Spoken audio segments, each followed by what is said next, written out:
That's quite big.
Alright, I have been having an absolute blast on Warrior for patch 0.3, playing with shield skills, and I've thought about making a quick guide to talk about what I've been doing and what I think are some of the big strengths of the shield playstyle, plus a couple of the drawbacks, and also some of the pitfalls to look out for when making a shield build yourself. There's a few different ways you can skin this cat. I'm going to talk about what I've been doing and why I've been doing it versus other options.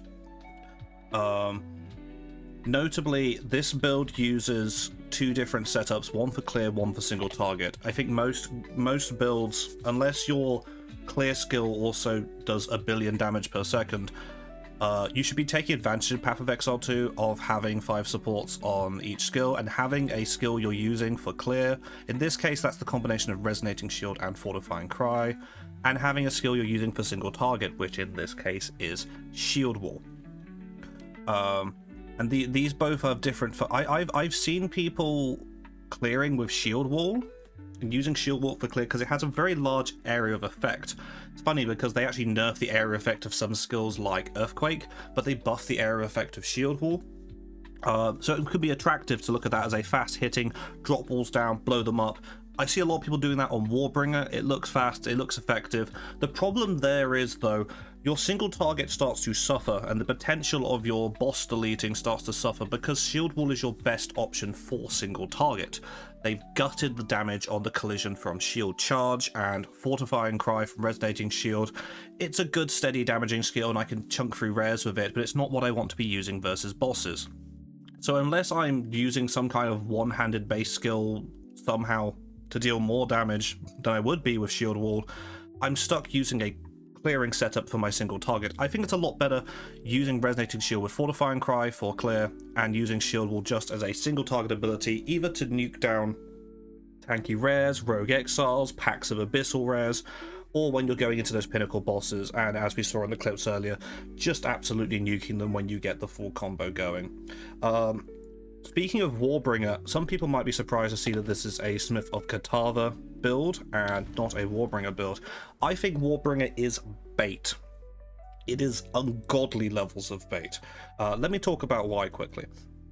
Warbringer has a few nodes that everyone's taking to amplify the shield playstyle. One of those is the Warcry node, which lets you ignore cooldowns of Warcries and gives you Corpse Explode. Now the Corpse Explode is nice. I'm not gonna poo-poo on that. I tested the similar effect you get on the Dadebow helmet to see the area of effect of it, because I think that's the same, and it was a respectable, like, it helped clear a bit more. But the ignore Warcry cooldowns node that Warbringer gets, you get that anyway on every Warrior Ascendancy, because every Warcry now has a little bit of text saying this skill's cooldown can be bypassed by expending an endurance charge. And then you might think, okay, well you have to make endurance charges. Then Warbringer pulls ahead because you don't have to make endurance charges. But making endurance charges is easy because we're using Resonating Shield. So in Resonating Shield we have Armor Break free, which gives us a bit of extra armor break. It's not much because Resonating Shield doesn't do much damage itself. But what we do get is that 20% chance to get an endurance charge when we fully break armor. And when we're going through maps and cleaving through packs of enemies, that's constantly proccing. I even have the double soul cores to gain an additional endurance charge in my main hand weapon, so that every time I get an endurance charge, I get another endurance charge. This isn't even necessary. I'm still capping out. I was at 5 endurance charges max. I recently upgraded my belt, so now I'm at 6. I was just constantly being at 5 endurance charges the whole time. There would occasionally be a spotty section where, like, you know, I'm only I'm fighting a few enemies at once and I ran out of endurance charges. But in those situations, I'm not worried about my Fortifying Cry actually being on cooldown for a second. And I also have a backup. I can use Shield Charge with the 30% chance to heavy stunning non-unique. That procs a lot because you can collide into multiple enemies. There's an area of effect on the collision, so you're likely to get an endurance charge when you engage with your enemy into a pack as well. And because of this, the whole Warcry ignore cooldown thing, it isn't a selling point. It cannot be a selling. I think anyone who's going to Warbringer because they're like, oh, I want to blow my walls up immediately every time, that's kind of bait. You do that anyway while clearing. While bossing, it's a different story. You don't have these tools necessary to make endurance charges while bossing. This build to get endurance charges is using Perfect Strike, again with this double endurance charge gain technology, but we're getting those endurance charges not for our Warcries, we're getting them to use Nebulock. We'll talk about Nebulock in a sec. Warbringer's other strength is they have a node that breaks armor on all your abilities. Again, this would let your shield wall break armor on its own, but again, we have Resonating Shield for this, and as we've seen in the boss clips, it strips boss armor like pretty much instantly anyway. So I don't see the appeal. If you're, you know, as I said, we should be using a different skill for clear than single target if we want to optimize our damage. So we're going to use Resonating Shield in combination with the shield waves from Fortifying Cry. And you just get the armor strip anyway. You get the armor break anyway. The Encase in Jade is a nice bit of physical damage reduction, but it gets beaten by Molten Symbol, which gives you 25% of Fizz taken as fire damage. That's a higher amount of physical damage reduction than you get from the Jade stacks, unless you're using Encase in Jade for its guard buff, but that's a bit spotty as well. When you take away those things, unless you're trying to do something with Turtle Charm that I haven't seen other people do because Turtle Charm seems awful mathematically, I don't see the appeal of Warbringer. I think a lot of people are using Shield Charge as a clearing skill, as I've said. They're blowing up and it feels impressive, but you don't need to do that to clear effectively as a shield build. Resonating Shield with Fortifying Cry does a solid job, and then you have your shield wall as a single target skill, which you can get max potential from. This doesn't mean it's like people playing Warbringer are in the black in terms of their builds are broken. Their builds are so rotten. I've seen Warbringers do Merciless Pinnacles. It's just their shield walls do like maybe 1 million damage at most, and they're just machine gunning them out. Whereas my shield walls do like 6 or 7 million damage each. And then after that initial 14 million damage hit I can just do another one as well. It's better. We're playing Smith of Kitava instead because news of Smith of Kitava's demise was greatly exaggerated. I think a lot of people, when they talk about builds and ascendancies, in Path of Exile 2, they're people who copy other people's builds. They don't make builds themselves. And you can tell that kind of person when they react to things like Inferno class being removed and, where is it? Flowing metal being changed. So there's been a lot of words about, like, Spirit of Kitava lost loads of max fire res. You no longer get Inferno clasp, you no longer get flowing metal, so this node is now garbage. I initially was worried and thought, oh, actually, you know, it will be harder to get this, but I didn't use Inferno clasp on my 0.2 character. I did not use flowing metal either. I used the soul cores more, and I took some more stuff on tree. Now, I was aware that they changed the soul core, so you can only put these in gloves. That's a nerf. And they also removed the max fire res from these nodes. That's a nerf. So still, I was like, how hard is it going to be to get to 90? But you can see here, we got to 90. And this is, it's a bit more expensive to get to 90 than it was before. I'd say a bit. It's more expensive. It's harder. But getting to 85 even isn't that hard.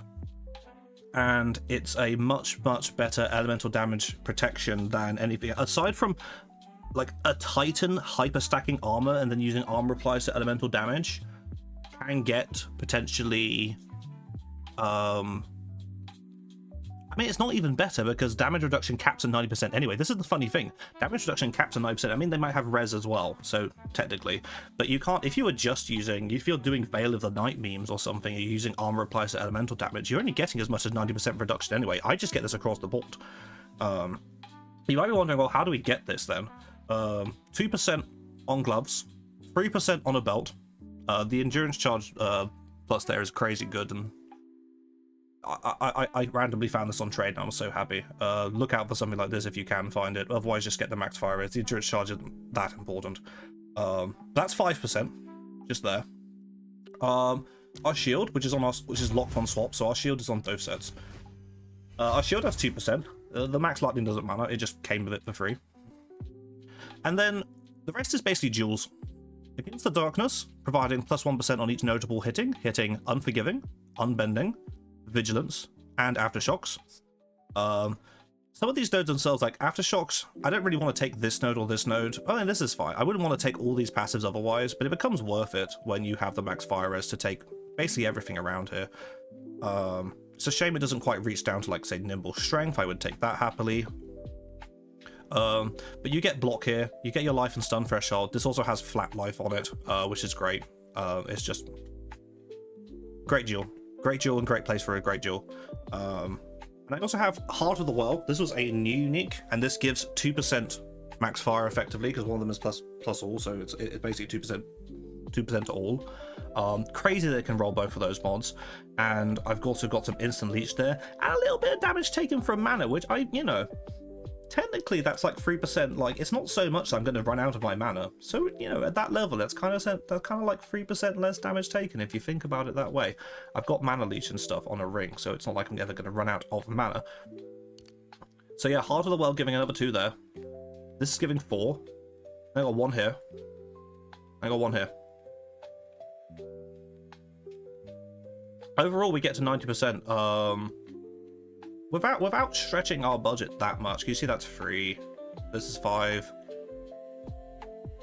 7%, 11%, 13%, 14%, 15%. It's a little stretch to come up here, obviously, for this dual socket, but I always find this worth doing. Like, a dual socket that's 5 points away, especially if you can take some extra nodes around there with some of your weapon swap points or something.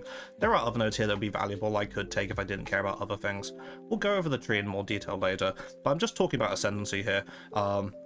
Fortune Flame is still just insane as an elemental defensive layer. A lot of the dangerous damage you're facing in maps is still elemental damage. The node before it as well is this is the best DPS node Warrior has. Maybe on par with Hulking Form. And you might be thinking, why are you saying it's a DPS node? It provides elemental resistances. Because it provides so much elemental resistances, you find that you can use your items and suffixes much more easily for damage and also other utilities. This is the problem I have with when I look at people's items and how they're pricing them, I see like triple res always gets like into the multi-divine territory for people if it's like good numbers, right? Because people want triple res items to fix their res. It's a requirement. The fact that this node helps us fix our res so easily, it frees up other suffixes. It reduces what we call suffix pressure on our gear. There's pressure for us to use our suffixes for elemental resistances. By freeing that up, we can use those suffixes for other things. So I have +2 melee skills gloves, and I get life leech here, which is really nice. I have a +3 helmet. I have constricting command. Again, this is easier. It's easier to equip uniques like this when you have all that extra resistances coming from this node, and it's been easier to get my max fire res as well. So it falls into other defense. I don't have to get res on my shield at all. I'm cap res without any res on the shield, so I can just go for a high armor value shield. Shields with this kind of armor value and resistances will cost you way more because they're being used by people who aren't playing Smith of Kitava, so they have to get their res the old-fashioned way. Now they're paying more for the same power I'm getting from just an ascendancy point. Meanwhile, they get a node that says break 10% of 10% of damage dealt armor, whatever, when we break armor for free. Think about the power we're getting from this node. Likewise for our boots, these just have fire res. These are 35% boots with life. I've been looking to get. I should get a soul core for life in here as well. I just haven't in order to do that. Oh no, I can't do it. It's a body armor one. I'd have to get one. I have to put one in the body and then move the chaos one over here. I haven't wanted to spend all that money on that. And then we also take the normal body armor nodes. Normal body armor got buffed for Smith of Kitava this league because of the exceptional bases, which can drop with 3 sockets of body armor. Then you can corrupt to 4 sockets. This means I can get a 4-socket exceptional ornament plate, which is 4 more socket. And it's a lot harder to benefit from that change when you're running a rare chest, because the price difference between like a normal exceptional base and a good well-rolled rare or well-crafted rare exceptional, that's a big price difference. So again, we're weaponizing the bonuses we're getting from having to put less in our gear and get more out of our ascendancy. And now I can get, the cool thing here is like I could have put life here as well, but I got the reduced crit damage bonus soul cores, and I've also taken internal layer. This means I have a 90% incoming crit damage reduction, which I find really, really, really effective. It lets me run more juiced maps, because crit bonus and crit chance, the mod that rolls them together, you get it so often. And you have to remember the base critical damage bonus in this game is double damage. So if monsters have a base crit chance of say 5%, and then you roll a more 300% increased 5%, so that's 1 in 5 hits are now going to start dealing double damage to you. Well, not to me. They deal like a tiny bit extra damage to me, which is crazy good.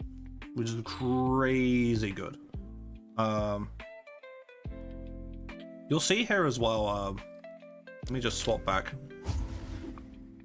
Our movement speed is crazy.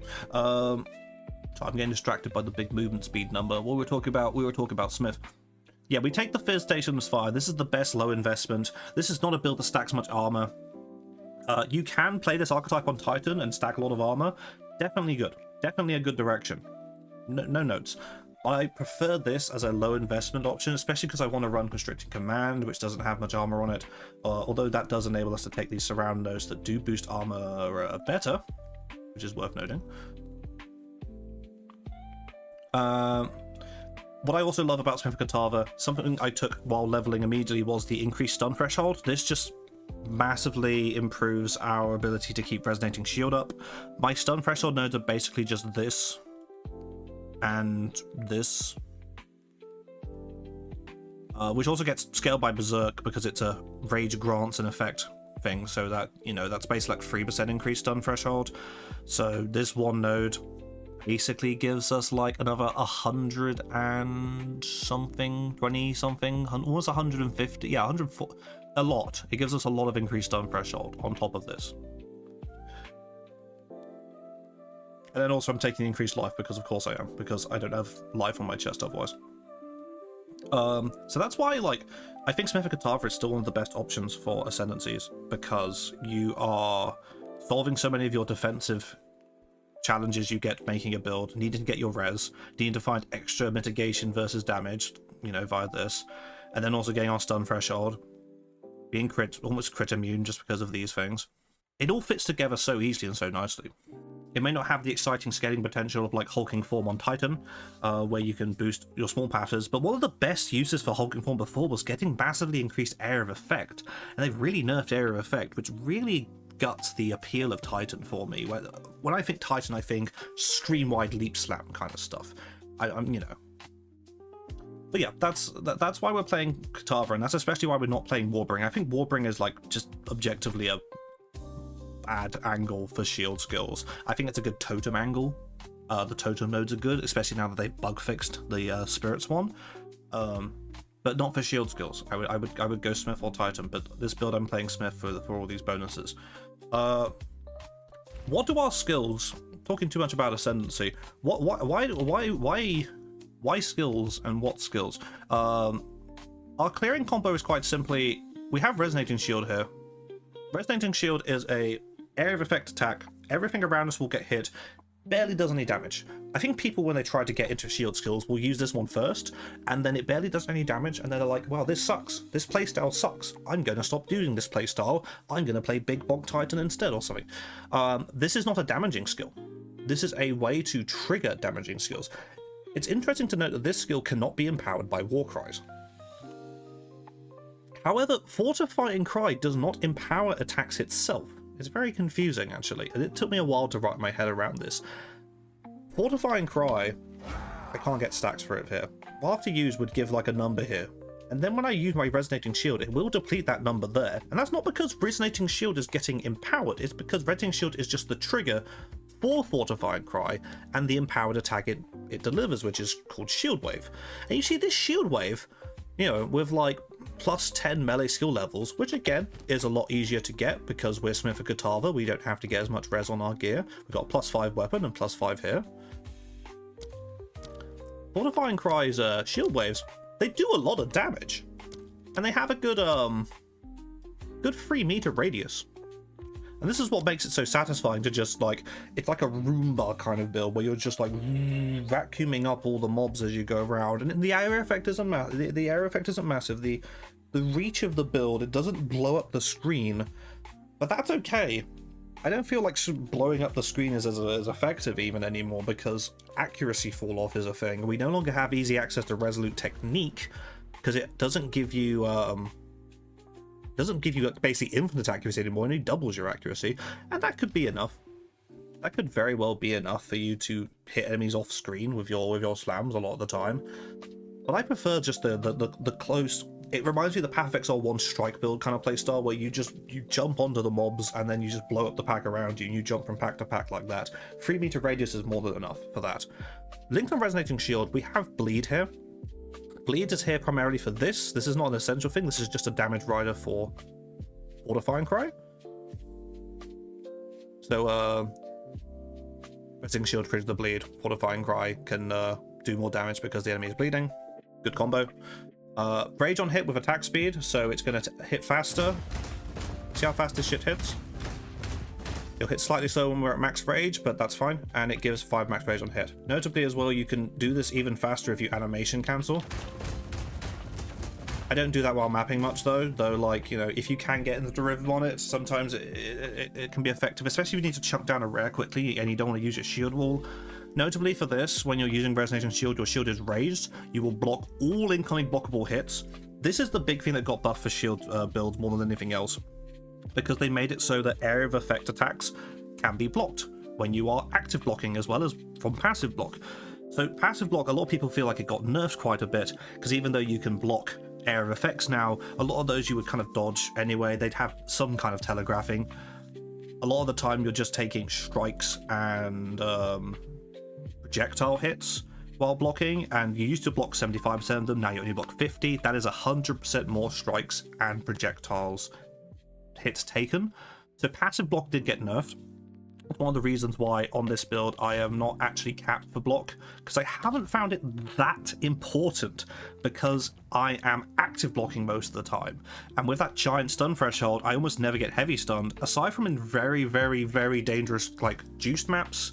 there's a bit of a danger.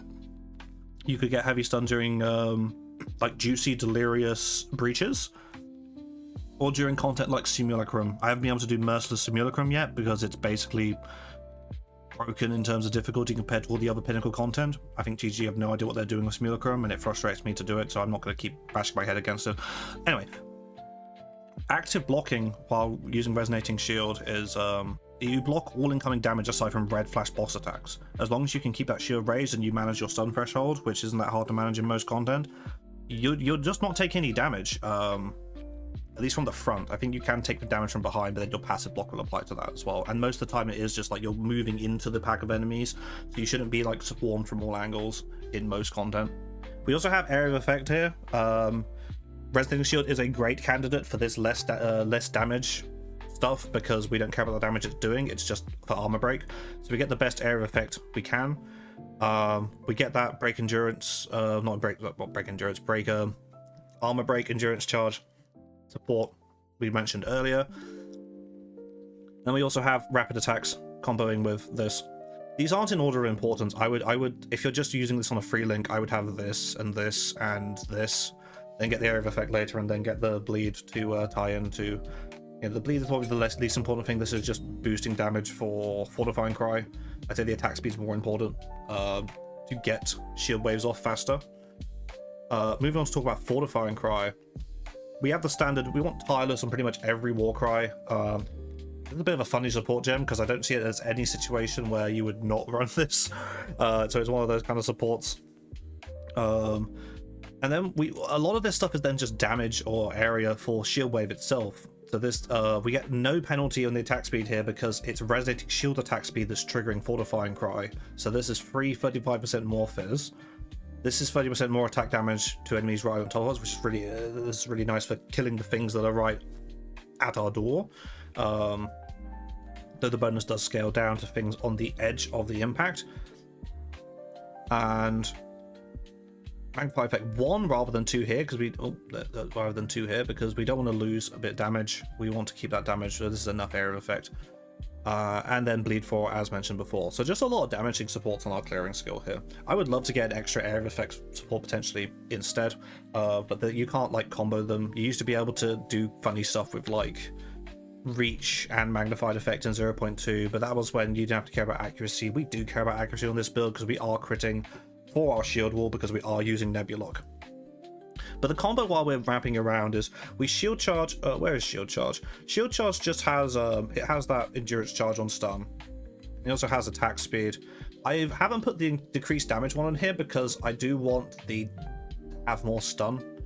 So we've got the 50% less damage, 300% more stun build up, which is really nice for trying to guarantee those stuns. But I don't want to decrease damage further because that will just decrease the stun build up. So we just 25% attack speed on that, and then 50% more when not a max rage. And you see with shield charge on this, when you first use shield charge while leveling, it's got a bit of a wind up and it feels a little bit sluggish.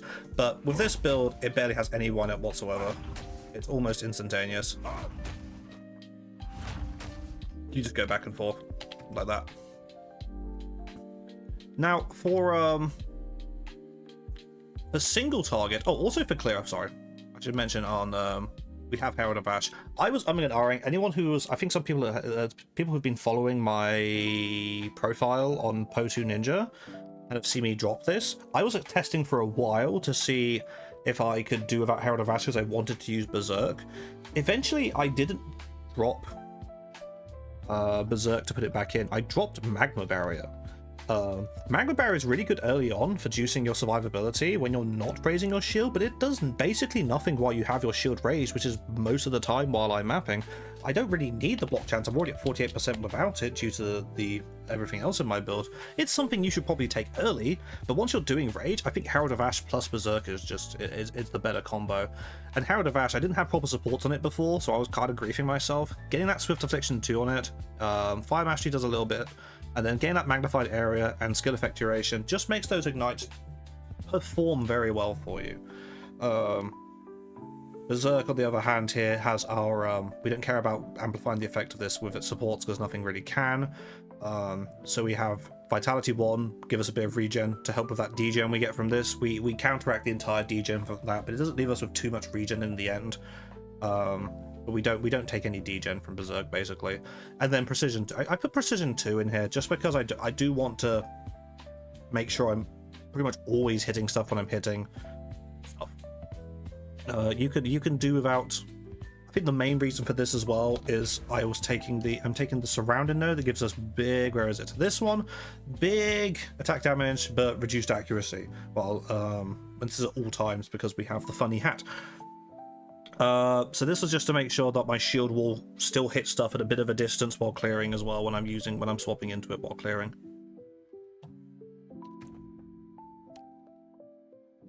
In terms of single target, our rotation is like you can mess up the rotation with the combo that we saw in like the Zest kill, and you'll still do very good damage. But the best rotation you can do, we perfect strike as the boss is doing its monologue phase to get that initial. As soon as it's active, we land the perfect strike with perfect timing, which is going to give us an endurance charge. In fact, it's going to give us 2 endurance charges. This is very important because every time we use attack with Nebulock, every attack with Nebulock is going to critically hit as long as we have the endurance charge. This build has 6 max endurance charges. It has 5 from this before, and I got this. 5 is enough. In fact, even 4 is arguably enough, but I like taking this. The duration nodes are very, very helpful as well, and this is right on the path, so I take this. These are a little bit more out of the way for me, I found. This isn't too much. But the recover effect on these isn't that good. I don't think it's very useful. But for perfect strike, we start with perfect strike, which comes out very fast because we've got rapid attacks free. We don't care about the damage this does. It's a utility skill, so we've got max attack speed increase and then more attack speed as well. And we also, I put perfection on this. This is the least important link, but this will give us a perfection buff, which gives us 5% more damage for 10 seconds. This applies to all our skills. So actually for doing our max hit, we could stack perfection to 4 stacks to get 20% more damage total on our shield walls before landing them. I've been one-shotting bosses without doing that already, so, you know, it's just like a 5 or 10% more damage, depending on how many times you want to perfect strike the boss to get endurance charges. But you see how fast this comes out, and you see the perfection building up. You know, that's... But it's so fast, it's so seamless. I was worried about this feeling clunky for endurance charge generation, but especially getting 2 charges per hit, it's so smooth. After we do perfect strike, we're using resonating shield to strip armor. We're not using fortifying cry with it. We're just using the resonating shield. We strip that armor, and then we use Sunder. Oh my god, Sunder. Oh, I love you, Sunder. Sunder has 2 uses. You see from the attack damage it has. This is only like a level. I could level this up to actually make it look like it does a lot more damage. Because it has 758% base attack damage, and that's at like just level 22. This could be 8 levels higher. So the skill does a lot of damage, and you could use this as a clearing skill in a build that's like wants to get aftershocks and all that shit. You can get the Fisher stuff going because it's a Fisher skill. I don't know if it says, where does it say that it's a Fisher? Because you can support it with a Fisher support. I don't know even where it says it. But yeah, it creates Fishers, as far as I'm aware. We're not using this for clear though. This is just on our bar for, again, it's a utility skill. This is like perfect strike. We're using these two skills used to be like hand in hand, the juggernauts of big bonk damage. Perfect strike, big ignite, Sunder, big crits. They removed the crit thing from it. Now if you hit a fully broken target, you inflict sundered armor, which causes 20% additional increased physical damage taken. This text is misleading. If you mouse over sundered armor, you learn that sundered armor, it stacks with normal fully broken armor. The second paragraph is what matters here. Unless otherwise specified, modifiers to fully broken armor also apply to sundered armor. You know what that means? That means when we take all this armor break stuff on the tree, increase effect of fully broken armor, increase effect of fully broken armor, also applies to fire damage from our infernal cry. This all applies to sundered armor as well. I am doing 40% increased physical damage taken just from sundered armor base. That is getting increased by 65% total. 65% total. which is a total of 66% increased damage taken, and that is a separate more multiplier to all the other multipliers we have of damage in our build. That's a very, very, very significant damage increase. And anyone who is, I see anyone who's doing armor break and doesn't have Sunder in their bar, massively griefing themselves. Sunder basically applies 100% more effect of armor break. And the duration of the Sundered armor debuff? 16 seconds on this build, because it scales with skill effect duration. And it also scales with armor break duration, which we get on the tree here, right here, with this amazing wheel here. We love this. This is my favorite reel. This is hilarious as well. Because it also, Sundered armor also applies to this. So the boss cannot regenerate life, which is why you would have seen Ulroth phase 2 skip in the clips, because he can't regenerate life. But he's armor broken, so you basically skip the entire. This build is hilariously good at farming Ulroth because he just doesn't get a second fucking phase, and the maim is amazing as well because that's a 30% slower movement speed. And reduce the raging rating, which helps our accuracy even further for any worries about like not missing stuff like with our shield wall explosions. But that movement speed helps us get away from stuff so much better. Anyway, getting distracted. Sunder. We use Sunder. So we've perfect striked the boss like twice to get some endurance charges, once or twice. You can do it once if you can just one shot with one combo, you know. We've armor broken with resonating shield. Then we've dropped the Sunder, which doubles the effect of our armor break effectively. It's effectively 100% more armor break effect. Again, none of this is to do damage yet. Then we're going to Infernal Cry. And then we're going to Infernal Cry before we shield wall because Fortifying Cry, if we used it, does not empower attacks itself. It gives you a charge which you can use to trigger an empowered attack, a separate empowered attack called Shield Wave. We're going to use Infernal Cry so that when we use our shield wall, they count as empowered and benefit from these nodes here. And any other effects to empowered attacks we might have from other here as well. Bolstering Yell, and you can get on duels and all that shit. We then Infernal Cry, and then we're going to drop our 2 shield walls. Infernal Cry just has it has life tap. It gives us some rage when we use it, which helps if we haven't got max rage from like armor shredding the boss with 5 rage on hit yet. Again, that tireless support, and also perpetual charge, which is nice just in case we want to use an endurance charge to recast it, but we don't want to lose the endurance charge potentially. Shield wall, I've been umming and ahhing about a lot about the supports that go on this. I was using brutality for a bit to test if just pushing the max fizz hit and not caring about Infernal Cry's extra fire damage was better, because I'm not scaling fire damage, but even though we're not scaling fire damage, the damage we're getting from the extra fire from Infernal Cry, which is 57% of damage to extra fire, is still pretty good. It does get resisted by elemental resistances on the boss, but it does get applied with our fully broken armor, our sundered armor, so they are taking 66% more fire damage as well as physical, which is really nice. Shield wall has close combat because we're just going to sit on top of the boss when we do it. I've been umming and ahhing a little bit about this, seeing if I could do something else, maybe just use concentrated effect, but I do like to have a bit of shield wall clear occasionally to clear out a really tanky pack I'm worried about. So I don't like the idea of reducing area of effect.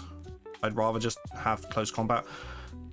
Heavy swing does slow us down a little bit when using it, but that's okay again. This comes out, takes a moment to come out. But given how bosses attack in this game, this isn't a problem. You can, again, go for a bit of a faster playstyle with this if you want to. I just find this best for the single big bonk. Super critical is used because we're using Nebulock, which guarantees critical hits. This effect is broken. I'm very surprised they didn't change it. I was watching the patch notes for so long, expecting them to change this to say, attacks with this weapon. That would make sense to me, you know. Fun fact, the critical damage bonus here, that is a local mod. As far as I'm aware. It does not apply to our the tooltip. Unless the tooltip is lying, it does not apply. I can probably just demonstrate this here. It doesn't change. It doesn't change by taking it off, which sucks. I think PoE thought it did, but it doesn't, which is less damage, but we still one-shot bosses, whatever, with it anyway. But super critical is crazy good because we get no downside from super critical. So Crit damage bonus is 388. Without it, goes down to 288.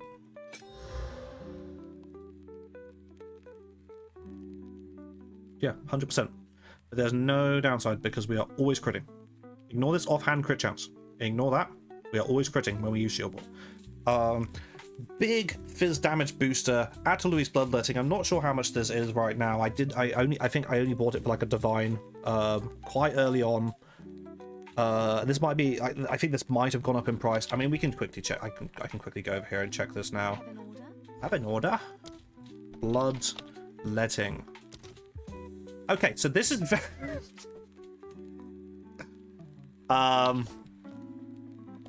I'm not going to advertise this as essential to the build. It's not. This is just like the best damage support. I think this is because of there's blood mage builds doing crazy shit, stacking life cost and getting crazy increased extra damage. We just run this. It has a nice cost multi. Close Combat 2 also has a little bit of cost multi, so we just get like 40. Is this 48% of damage as extra fizz from a support, which is quite crazy. Because that kind of is just like 50% more damage almost. Yeah, that's pretty crazy. This is not essential. You can run other supports instead of this. And you will still do very well with this build, especially even on a lower budget, lower investment. I'll talk about the gear in total in a sec, because I've been investing a lot into this build to get those like Merciless Zesh one-shots going, but you can do Pinnacles, you can do the endgame content on this build, you can do Arbiter with a fraction of this, but this is... I got lucky buying this for just like, maybe 1 or 2 divides or something, but like, before more people discovered tech with this. It's a shame, though, that we can't put more than one of these in our build, because I would totally put one of these in Fortifying Cry as well. But you're limited to 1. I also have Ridgeworld Ferocity here, which is, again, less attack speed, but more damage, as long as we're using it in weapon step 2, which we always are. It's interesting to note that this could be used as a 20% more attack speed on, say, you could put this on Resonating Shield. If you didn't care about the bleed, and you just wanted to attack super fast with Resonating Shield, you could put this over here. Make that attack even faster if you really wanted to. I don't. I like the 30% more damage. Again, that's generic damage. This is why I had Brutality here before, but I swapped to this to benefit from Infernal Cry damage. And again, you know, even on a 4-link, I think, yeah, even before I got a perfect Jewelers on Shield Wall, this build was just one-shotting map bosses. The damage I have on this build is so excessive, I actively just don't care about my combo versus most map bosses, and I do pretty fine. But if I do care about it, I will just always one-shot them. I think that is it, basically, for gems. Don't know why this is up here. Doesn't need to be. There's always something I find. That's gems. I'm going to talk quickly about gear. We have a one-handed mace for clearing. Very important on this build is your weapon swaps. I'll just talk about weapon swaps quickly because we were talking about gems. You'll see some of these say 1, some of these say 2.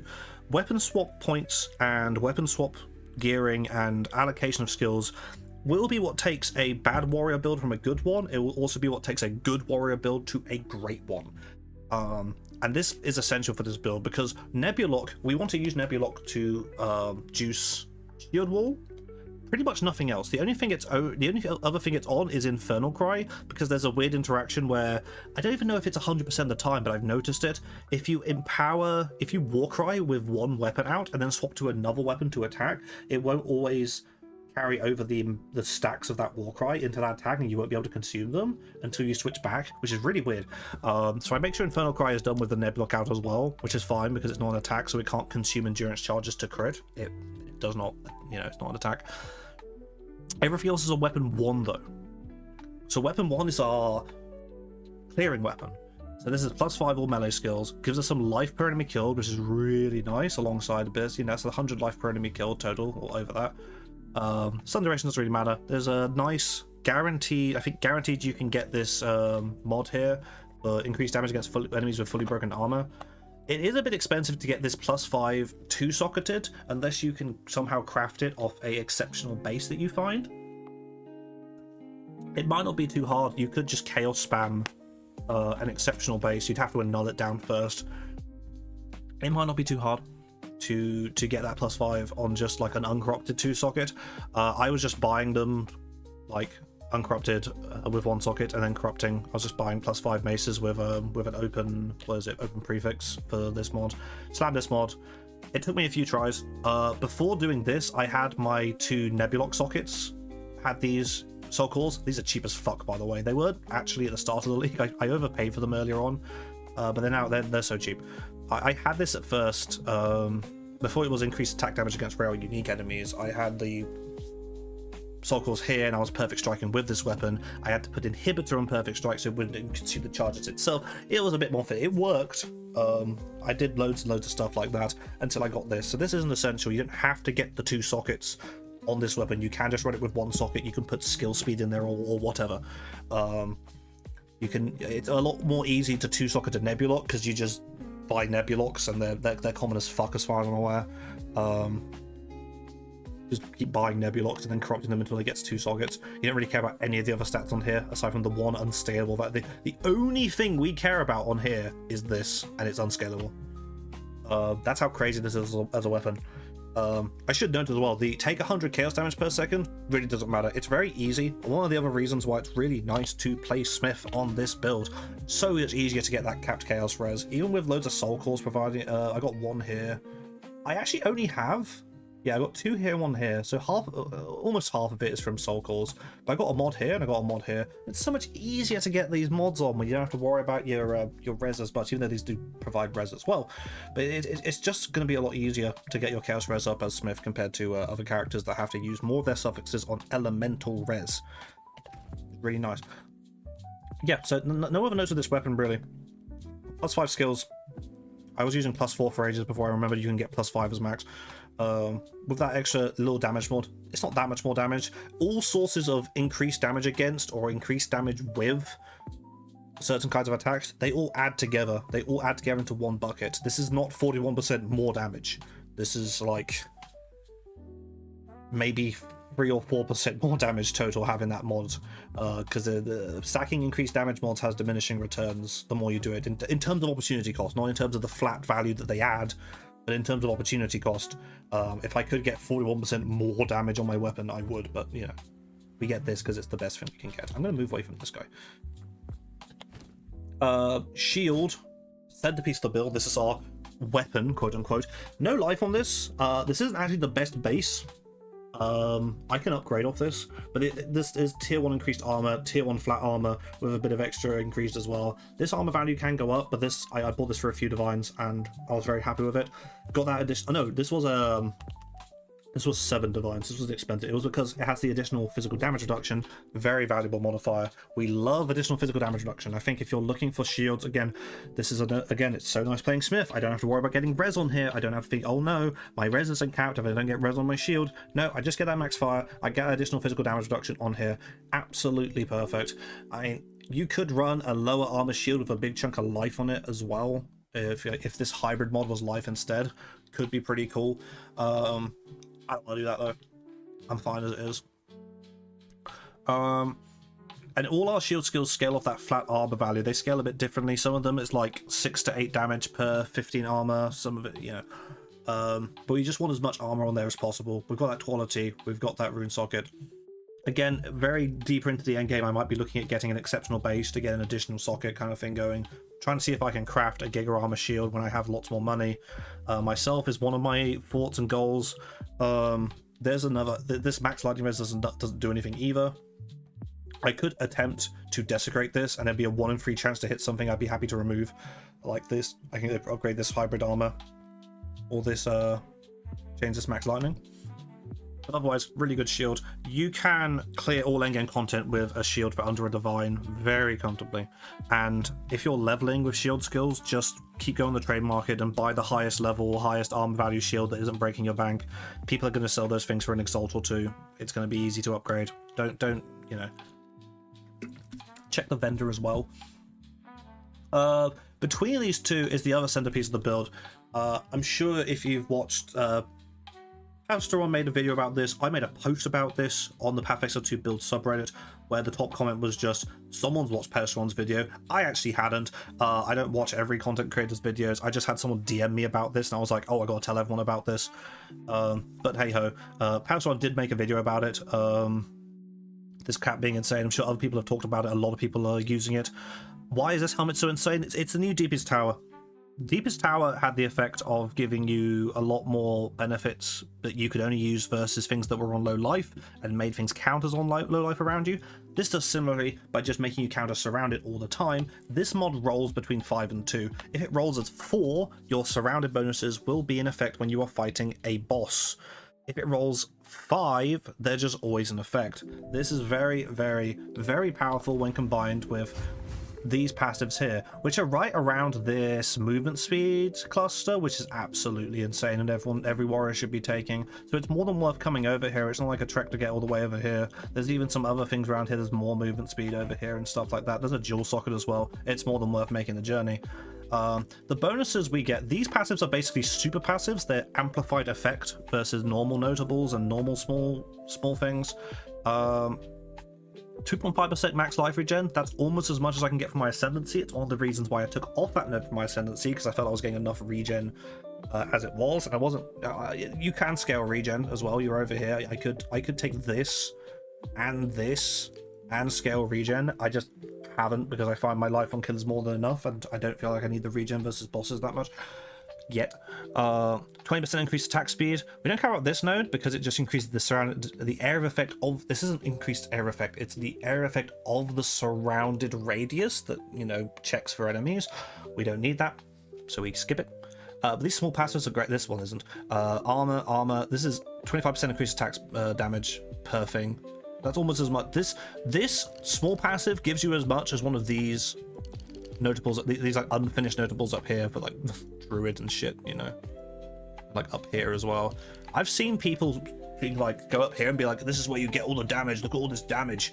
I get this from a small passive, and then over here is even better. Okay, we don't care about the armor invasion ones as much. What we care about is attack damage, 100% increased attack damage, 10% movement speed. This as well is a big thing. Like, I was running Frill Steel. Highly recommend a leveling helmet. Run Frill Steel at first until you can afford this helmet. Just keep it on. Gives you onslaught, gives you 10% movement speed, 20% skill speed. But then this gives you 10% movement speed, and you get that 20% attack speed. You know, it's good, and it does kind of the same job plus more. This is the other amazing thing I love. This is increased stun threshold at the bottom there is valuable in the element threshold, but that increased block chance, that's what helps you take off magma barrier even more as well. But, you know, and you can just cap with magma barrier more easily as well. Barely take any block nodes on the tree. I take this one, and I take this on swap. But yeah, the total increased attack damage you get from the per point in terms of opportunity cost, in terms of the passives you're investing, is just higher with this hat than everything else, which is why you'll find it on sale for several divines. You can go cheaper by getting the 4 fewer enemies. You can gamble on the helmet by throwing divines at a cheaper version of it yourself if you want to. Not essential for the build to function. I did see, this is something to be careful of, I did see a lot of builds getting posted at 0.2 of warrior builds, and the way they cleared was by having things like, I have 2 40 divine weapons and I leech slam and kill things instantly. Good for you. However, if you take away that damage, you don't clear effectively, so it doesn't work on a budget. Likewise, a lot of builds were running Deepest Tower, and if you took away Deepest Tower and all the mechanics, they did pee poo poo damage. This build was clearing maps fine. This build does fine damage without this hat. It just takes it to the next level. It's a show. You've got to put it in your warrior builds this league. It's especially because you want to go around here to take these movement speed nodes and stuff. It's so this whole bit is so nice, and there's area effect here as well, which I might take when I get some more levels as well. As even more area effect to some bit more damage if you want to take that down there as well. And it does path all the way down to things like crystalline resilience if you need that for max res. If you haven't got your 90%, there's max life and movement speed down here. This whole area is juicy now. It is a juicy area. You get even more attack damage by getting this node here, but it's, you know, at that point again, diminishing returns from each new in terms of opportunity cost. Anyway, very good hat. Body armor is just normal, as I mentioned before. Start with obviously like a 2-socket ornament plate with that regen. Instead of the additional socket, you could buy one with physical damage reduction. Depends what kind of content you're trying to push. But if you ever find yourself like dying to fizz slams, because this build does not have a large amount of armor, armor's kind of shit about big slams anyway. We do have that 25% fizzes fire. We have some from shield. But if you want to get a bit more, you could get a corrupted normal body with like up to 5% PDR, which is very nice. I've pushed for the additional socket though. I love this reduced critical damage bonus. I love being able to get the chaos res here. I just love looking at this chest. So satisfying, and it feels quite low investment to get it started into a good point, and then it only gets expensive when you want to push a little bit extra out of it. Gloves, life, melee skills, fire res, life leech. I think the life leech is very important here. You could get it on a ring.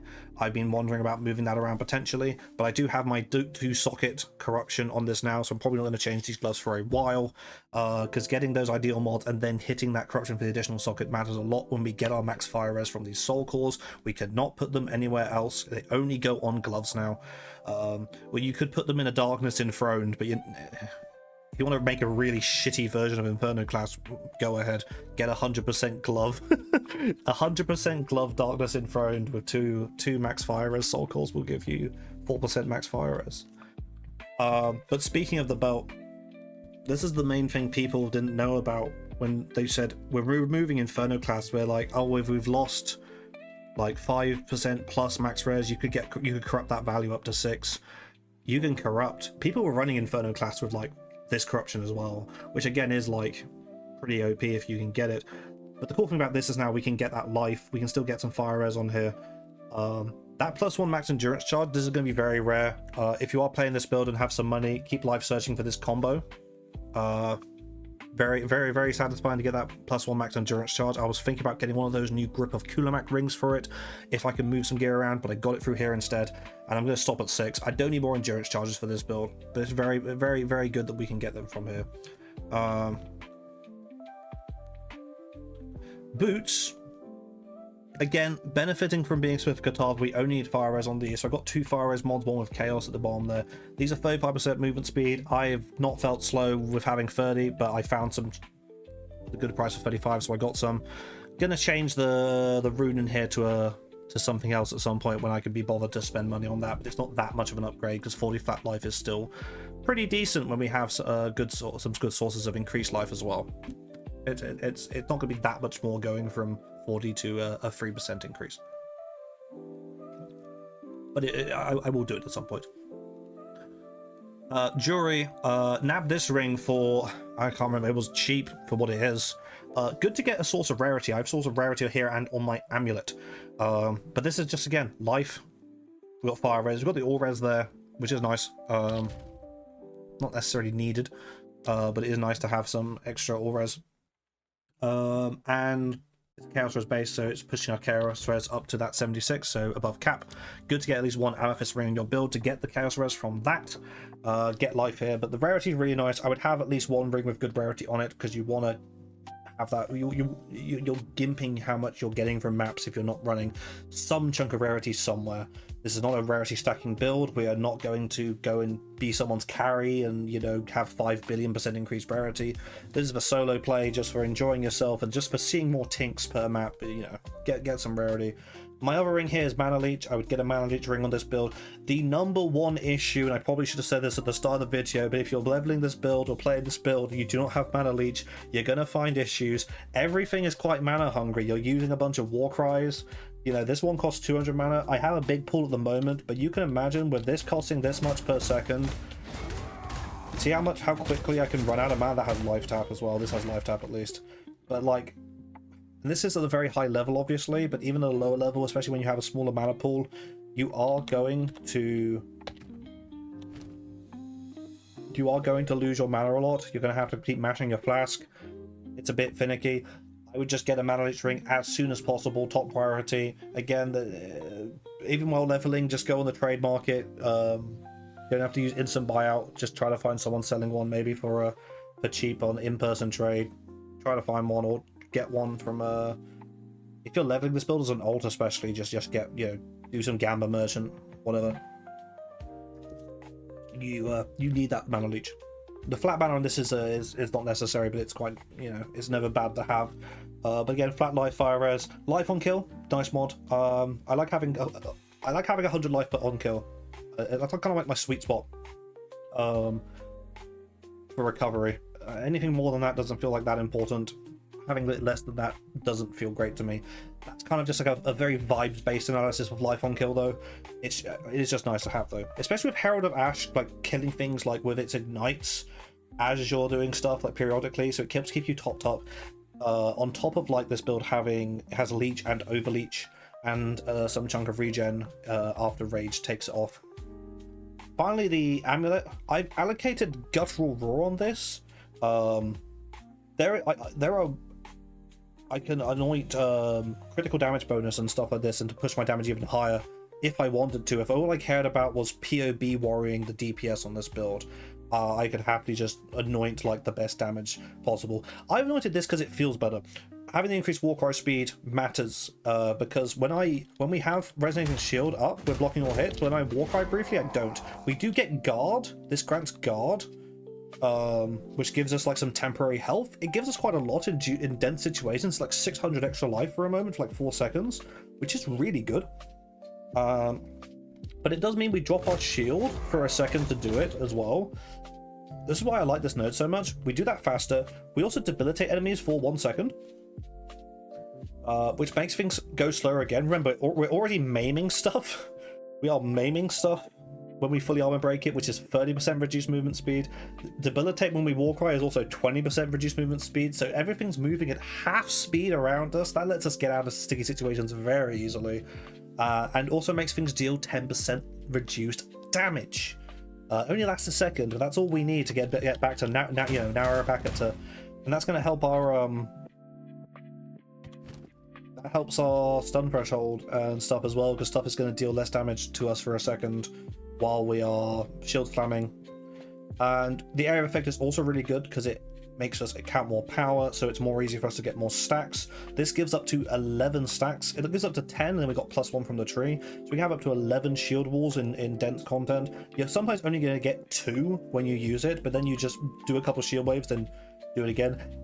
This whole skill's kind of having a shotgun. It's like having a shotgun. You have to reload, which it only takes a second to get used to. You're just going around like this, and then you're doing that, and you do it again. But yeah, that's the anointment. I bought this again. I think this was just like a couple of divines or something, which is a very good deal for the price. Did not have a desecrated mod when I bought it. I was trying to gamble on getting +1 all skills, which I think is very rare. Missed that. Hit the chaos res at least. This would be better if it was fire and chaos. This could have more fire res. This amulet can be better and will be one of the things I look to upgrade when I want to invest more money again into this build, rather than just buying, I don't know, tablets and shit. At the moment I'm buying lots of 7% quant tablets. But yeah, this is what you want from this is the life and the +3 melee skills. I was running Rondel of Fragility for a while, which takes away a lot of your res, but gives you up to 30% increased skill speed, which you can scale further with quality and maybe also with corruption if you want, and give some increased damage as well. That skill speed is really nice. I was running that for a while to zoom through lower tier maps faster. It's not like I wouldn't recommend it. It was fun, it was nice, but I hit a point where I was starting to find I wanted more life. Another upgrade this amulet can get, you can get % increased life on this amulet as well. So you can get, like, I think it's up to like 10% increased life, which is kind of crazy, I think, as well as the flat life. So that's, you know, like, I'd love to have that there instead of this accuracy modifier, but having a bit of rarity here as well is very nice. As you can see from a lot of the gear though, a lot of it's basically, there's not like crazy interactions aside from the Nebulock, and aside from this being just like a best in slot helm for most characters. A lot of the other gear is just plain ass, like, get your resistances where you can, get your plus skills where you can, get life where you can, done. We don't care about armor values. This is why I like Smith as well. I don't have to feel like I'm missing out on anything by not running very high armor gloves and boots and helmets and stuff like that.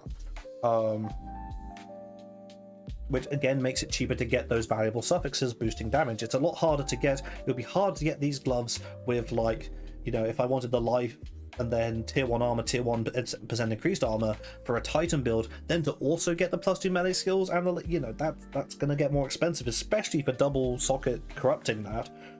So again, Smith stays winning with like amplifying your ability to gear more effectively, get your suffixes in order. That is the gear passive tree. But you'll see we have weapon swap nodes. Very important again, as I said, weapon swap nodes can be the big difference between a good build and a great build, or between a bad, you know, it could turn a bad build into a good build if you use them properly. When I was leveling this build, I did go through these. I would take them. This is what I went with. This is what we need to talk about when we're talking about diminishing returns, because these modifiers do not, the flat amount they give from your base damage does not change. It's going to give 10%, whatever your base damage is without any of these modifiers, it gives 10% of that per each one. Early on, that's really, really valuable, right? That gives you a lot of extra damage, right? However, as you go forward, now that I have this level nodes like this become so much less valuable. This is what I mean when I say diminishing returns. Not returns in the value of the flat modifier, but returns in the value perceived for the node that you're thinking, what am I going to spend my points at? I haven't even taken this one, and I could just move something. I could take this. Yeah, I might actually do that now.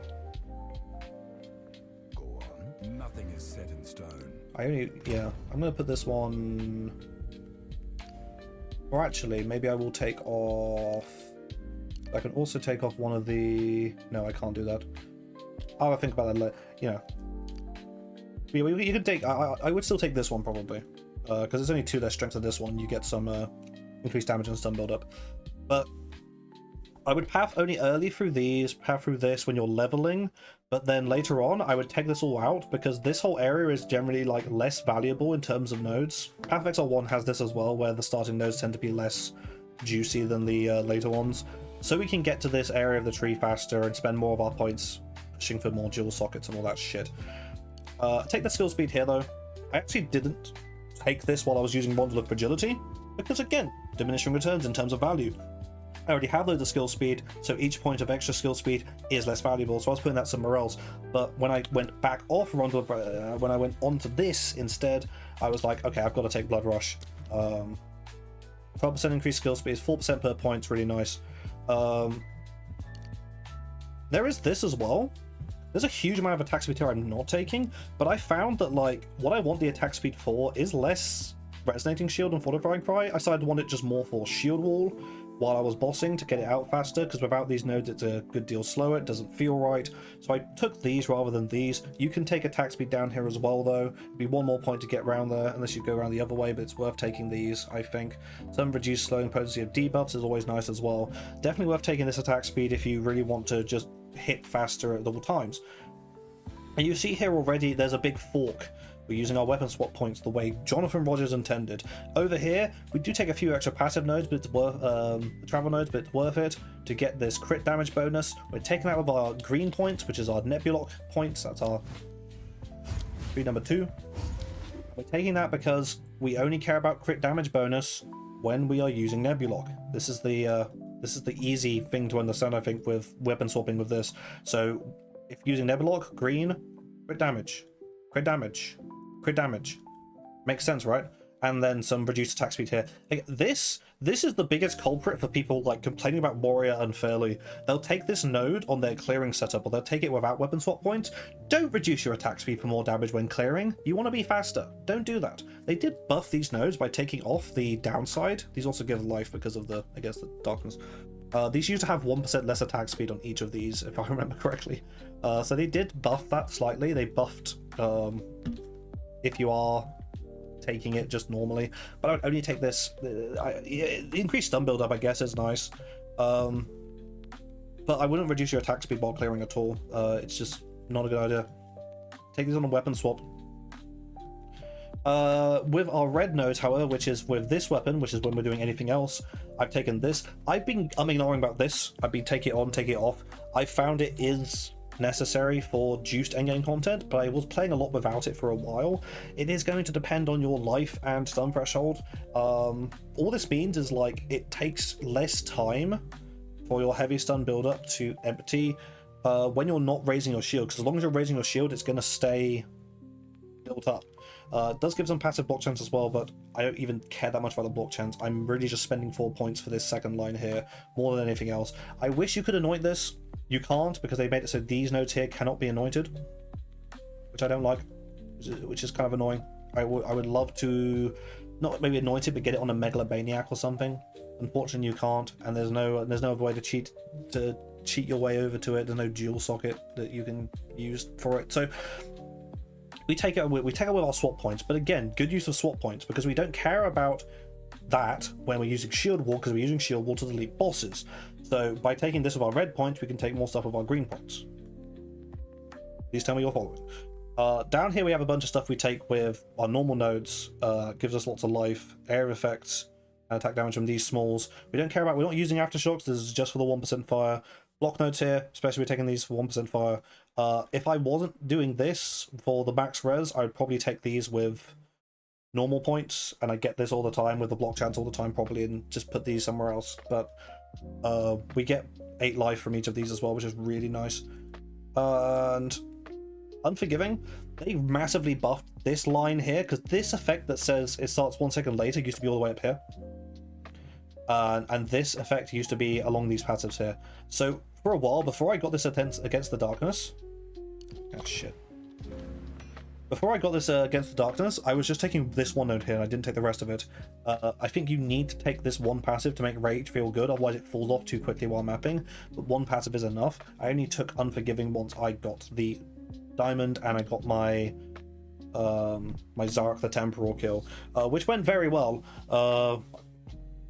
That was like the easiest floor 4 second trial I've ever done, because active block means as long as you're resonating shield and don't get heavy stunned, you don't take any honor loss from blocking things. It's crazy. It's fucking easy. Take Unbending here again, increase life, max fire res, getting hit by this. We take beef, we allocate beef, channel name. As I said, we're taking the crit stuff here. This node does something, this node does less, this node does something, this node does a lot more.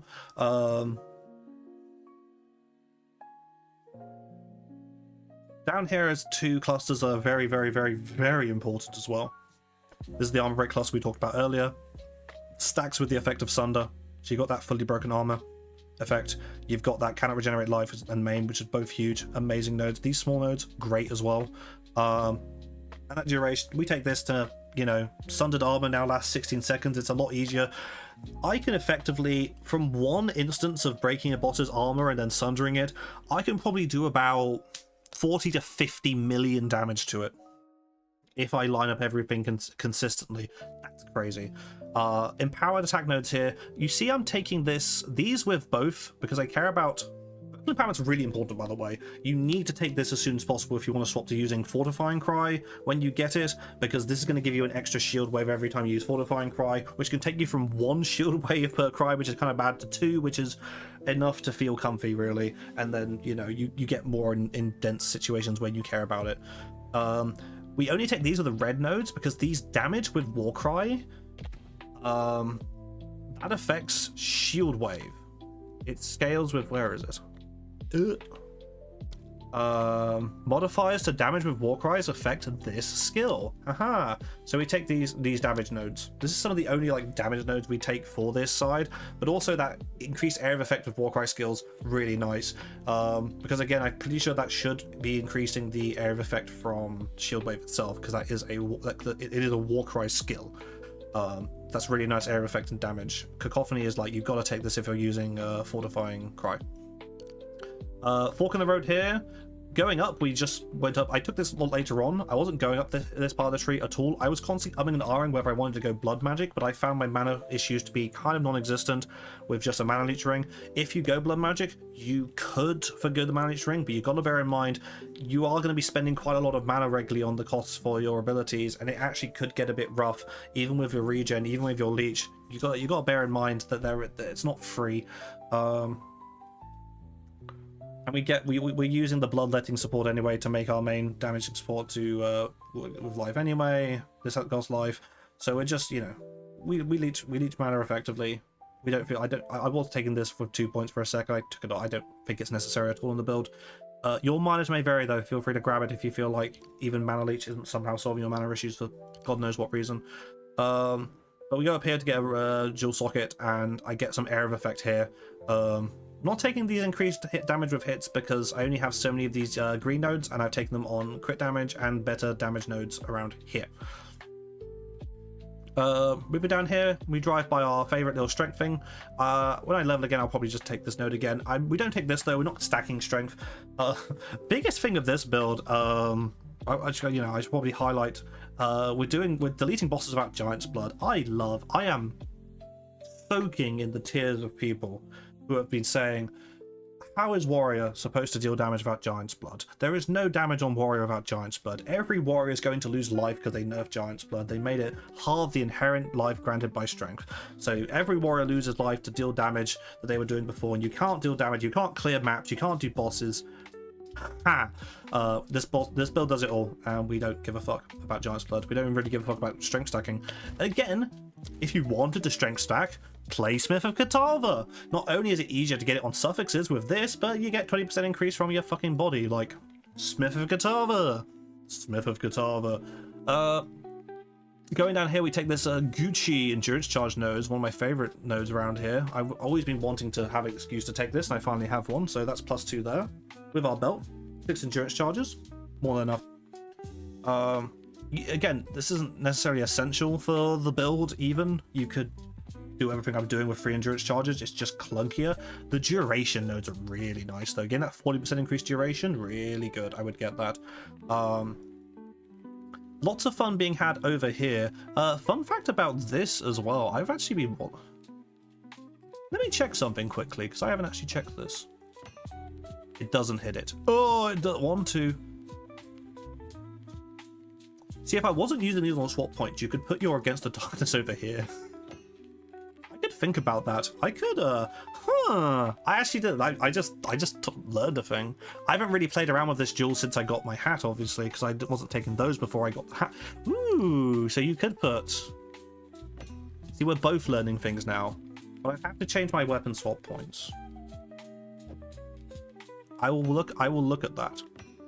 But that means I could... Ooh, but yeah, I could just take off... Ooh, I could take off the... Ooh. You probably actually put this here. You probably put this here. So you don't have to take as much stuff here. Ooh, yeah. I could take off a bunch of stuff. Oh, yeah. Shit. Okay, I need to rearrange this tree now, technically. I think the best thing to do... How did I not think about this before? This goes to show how many moving parts there are in this game. I would lose +4 rage here, but I feel like this is better. I could even take just this off as well, right? We take this off.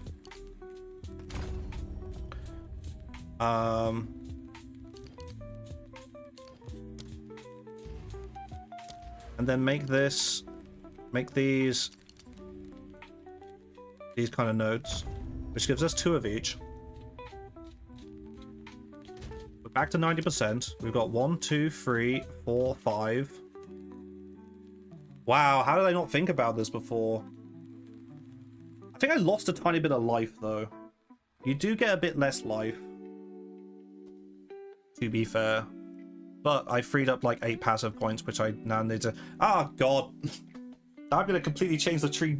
I'm remaking the build during the build guide. What is my block chance now like? What weapon am I using? I'm at 42% block. We could take this anyway. I have 8 passive points to put somewhere. This is the fun with this build. I'm going to use this not as... I'm not going to put these anywhere right now because I'm going to go on for too long. But this is what I like about this build. I constantly been changing little things around and it all works. You can't brick this build by just like putting like, oh no, you took one wrong passive, now the whole thing doesn't work, obviously. So there's lots of different ways you can do it. And now I have 8 passive points to work out like, oh, where do I want to put these? Because I just like, you know, these aren't as valuable. I probably get some block chance somewhere else. I mean, I can get it here. This isn't that valuable. This is 4% plus 75, which is... I mean, there's quite a lot of increased attack damage, to be fair. I can get more damage for my clearing. Yeah, lots of options. Anyway, carrying on. We'll put the Against the Darkness here. Change the fucking build during the build guide. Fucking hell. Down here, I take Overleech, which is on the red nodes again, because I don't really care about the Overleech when I am just one-shot bossing. Go all the way over here. Very worth it going ahead with this Fox over here to get Sundering. Very lovely crit damage nodes. And going down here, I've got the Gucci Momentum Light on Your Feet cluster. I made a post about this on the PoE builds to build subreddit, which took off because a lot of people didn't really know about it, didn't realize just how good this is. But this, just to note how much this does, I think we've previewed this again. If I swap my weapon off that tree, go down to 30% movement speed. This is how fast your mama's warrior moves, and this is how fast my warrior moves. And then I have sprint on top of that as well. And that also scales the movement from shield charge. It's so fucking good, man. I mean, everyone should be... This is like a tax in a way to make your build feel good, but like you have to do it. And it gives you reduced slowing potency of debuffs, which is going to make temporal chains feel like less of a bitch in your map. Well, I feel like I can run temp chains mods. I can run shield ground with this as well. And I get immune to hinder, and I get immune to maim. Like, how can you dislike this? And it's right going over here to the other surrounded cluster. So we talked about this before. We're getting that regen, we get that attack speed, we get all that juice, and a dual slot. This all just feels so logical. It's like the most logical procession I've ever seen of like a warrior skill tree. I've seen people say this is out of the way. It's not out of the way. You have to go down here. Everyone goes down. This area is amazing. There's even more movement speed here if you want some. It's great. And I have 8 more points now to work out because I've just... That's way better. I should get some more passive block chance though. I don't know where exactly I want to get it. Don't know if I want to go over here for it. No, it's too far up really. I mean, I could 1, 2, 3, 4, 5, 6. Yeah, it's too much. Get a max block chance and the 30% increase again and make our passive block even better. Anyway, leaving us with again 8. This is the core of the tree is basically that you gotta take things like this. You gotta take your armor break. You want to take your raid nodes. I think I skipped over this as well, but like you take the max rage nodes here, and then this the rage when hit is kind of nice but not necessary. What's really good here is this stun threshold, which I mentioned earlier, which does scale with berserk as long as berserk works the same way here it does in PoE 1. I don't see why it shouldn't or doesn't. I'm pretty sure it does. Ooh, I can even go over here. Ooh, different Warcry speed. Ooh, Warcry speed. It's different. Instant life leech from empowered attacks is crazy, by the way. I've been wondering about that, but I do like my over. It doesn't work with overleech, obviously, so I do like my my overleech. That's the tree. Not taking a wavering stance on this one like we were in 0.2. They nerf. I can't believe they nerfed this node. Can you believe almost no one took this node? And it used to just say cannot dodge roll, and now they've also disabled sprint. How could you take this node? Especially on a shield build, you wouldn't, because you don't care about light stun. You care about heavy stun. It doesn't stop that. Bulwark is also terrible as well, still. Yeah, so that's the tree, that's the ascendancy, that's the gear, that's the skills. I'm trying to think what other pitfalls there are when making this build. In terms of leveling this build, I'm not going to give a complete overview. There isn't one way to level this build. Leveling warrior is the easiest way to level in PoE 2 in my opinion. You can't go wrong as long as you are upgrading your gear, whatever gear is relevant to your skills. If you're using shield skills upgrade, keep upgrading that shield, get some plus levels on your weapon wherever you can as you're leveling, that kind of shit. I think like if you're leveling with shield skills, when you get Fortifying Cry with Resonating Shield going, it just feels really smooth and clear.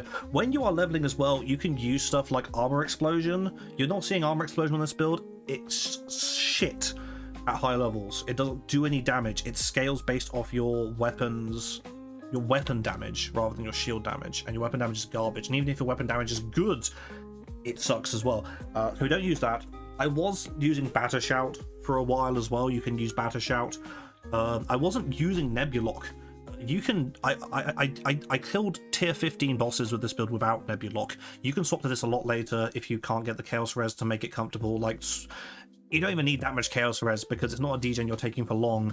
It's just like it's like an extra life cost to use shield wall because you swap back immediately. But yeah, you can level this build with like pretty, you don't even need crazy hard like good gear. If you're leveling with shields, it's really easy to do Trial of the Sycamores, as long as you don't stand in everything while doing Trial of the Sycamores, especially with sprint now. It's so, I found it so smooth, because block means you don't lose honor, and I just one-shot the bosses anyway, because you got that kind of damage. Shield Wall doing as much damage as it is doing has surprised a lot of people, I think, because you look at the attack damage and it's doesn't look very high as it is, but you get the 140% more damage, and even though the individual segments cannot shotgun, 2 different shield walls hitting will both hit. I verified that with a member of GGG staff before the league started, and it definitely does work. You can't increase the number of walls, but you don't really need to. That's basically it. That's the build. I'm not going to do a mapping demonstration right now because you know, we saw one up earlier. But that's the run through I wanted to give. What I'm doing here currently, I am pushing. I probably will try to do Merciless Simulacrum. I'll see if they end up nerfing it mid-league again, because it's still too hard. All the other Pinnacle content got easier. It has less life now. Simulacrum is just worse, arguably. There is a modifier in Simulacrum as well that you can roll. It's a common mod on waves where monsters remove charges on hit. That is horrible. That reminds me, let's talk about map mods. Endgame build viability, a lot of it is down to, you'll see I don't have many maps here because I sold a load I didn't want to run. I just sold a fuck ton of maps recently. Endgame viability for builds is generally down to how well you can run juice maps and how many of those mods will brick your build. This is why I like the crit bonus reduction on hits versus me, because I can run crit maps very easily. Like a map like this, I can run pretty fine, although double extra damage and the increased attack and caster movement speed, I will have to worry about. When I see that much, I'll be like, okay, I'm watching my stun bar on this map. I don't have to watch it on most maps, but I will on this map, especially if I'm doing breaches, especially if I'm doing rippy stuff. Excuse me. Break armor doesn't matter. Less recovery isn't that bad either. Monsters take reduced X damage from crits isn't that bad. We still one-shot the bosses even with that reduced damage. Temp chains is annoying, but we can mitigate. The main things I don't run elemental weakness because I don't have enough overcap. I could get enough overcap, but elemental weakness is like 30% reduced elemental resistances, which is rough. You have to overcap quite a lot for that on Smith and Kitava even. But even so, Smith and Kitava probably had the easiest job overcapping for it. I don't like running minus max res or elemental res penetration. Those are 2 mods that like really nullify. If you think even minus 10% max res, basically for that is like I'm taking double the elemental damage I would be taking otherwise, which is not very nice to think about. The other main mod, I don't run monsters have a chance to steal charges. It can just get rough if you get swarmed and you can't regenerate charges, and this is on cooldown. You want to be able to make sure you're getting those charges when getting swarmed. That's the synergy we're working with. We break armor, we get endurance charges, we can spam this as much as we want, get the guard, get the shield waves, blast stuff, it's easy. If stuff's stealing charges, it gets really rough. That's why I don't like Simulacrum at the moment as well, because there's a mod where stuff constantly steals charges and it makes my life a living nightmare. It's also just not fun, and it's not fun Pinnacle content to run as well. I really wish they'd change how the rewards work and it's not just like 15 waves for one shitty unique most of the time. I think that's it for map mods I don't ever run. It's just it's the res ones and it's the charge stealing now, basically. But do be careful, obviously, as you're leveling this build. If you're just doing 6 mod maps like from the get-go, you might find yourself getting heavy stunned, might find yourself getting overwhelmed and thinking like, oh wow, how am I supposed to use resonating shield? Just watch the amount of added damage you're adding to your maps until you have the defensive layers. Like, where am I going? Like with your max res, you know, we don't really care about armor, but like, you know, getting your max res especially is going to add a lot. And getting your life pool up, because your stun threshold, your base stun threshold is based on your life. So if you only have like 2k life and you don't have the max res and you're trying to run endgame maps with giga damage mods, you'll probably get knocked down and knocked over. And if you get heavy stunned, you are generally if you get heavy stunned in juicy content, you're generally going to die. But almost never happens to me. It's only happened a couple times when I haven't. It's been like a skill issue. I haven't been thinking about it enough.